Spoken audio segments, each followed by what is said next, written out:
ରାଜା ଓ ପାଣିଝର। ଜଣେ ପରମ ଅହଙ୍କାରୀ ରାଜା ଥିଲେ। ଥରେ ଜଣେ ପ୍ରସିଦ୍ଧ ସନ୍ନ୍ୟାସୀଙ୍କ ସହିତ ତାଙ୍କର ଦେଖା ହେଲା।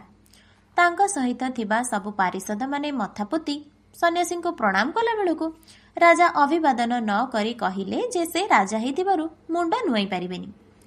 କିଛିଦିନ ପରେ ରାଜା ଥରେ କିଛି ଅନୁଚରଙ୍କୁ ଧରି ଗୋଟେ ସ୍ଥାନକୁ ବାହାରିଲେ। ବାଟରେ ପଡ଼ିଲା ଏକ ଜଙ୍ଗଲ। ସେହି ଜଙ୍ଗଲ ଭିତରେ ସେ ବାଟ ଭୁଲିଗଲେ।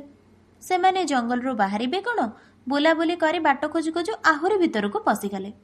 ଜଙ୍ଗଲ ଭିତରେ 2 ଦିନ ବୁଲିଲା ପରେ ସୁଦ୍ଧା ବାହାରକୁ ବାଟ ମିଳିଲାନି। ପାଖରେ ଥିବା ଭୋଜନ ଏବଂ ପାଣି ସରିଯାଇଥିଲା।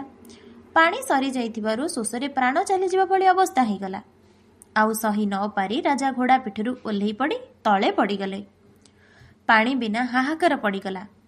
ଏହି ସମୟରେ ପହଞ୍ଚିଲେ ସେହି ସାଧୁ, ଯିଏ ଥିଲେ ସେହି ଜଙ୍ଗଲ ନିବାସୀ। ତାଙ୍କୁ ଜଙ୍ଗଲ ଭିତରର ସବୁ କଥା ଜଣାଥିଲା। ସେ ପାଣି ଯୋଗାଡ଼ କରିବାର ପ୍ରତିଶ୍ରୁତି ଦେଇ ସମସ୍ତଙ୍କୁ କିଛି ବାଟ ନେଇଗଲେ।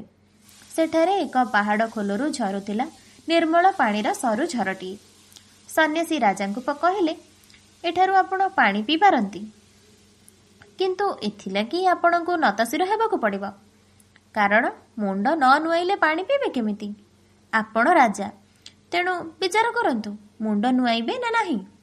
ରାଜା ପାଣି ପିଇଲେ ସତ, କିନ୍ତୁ ସନ୍ନ୍ୟାସୀଙ୍କ କଥାର ମର୍ମ ବୁଝିପାରି ଲଜ୍ଜିତ ହେଲେ।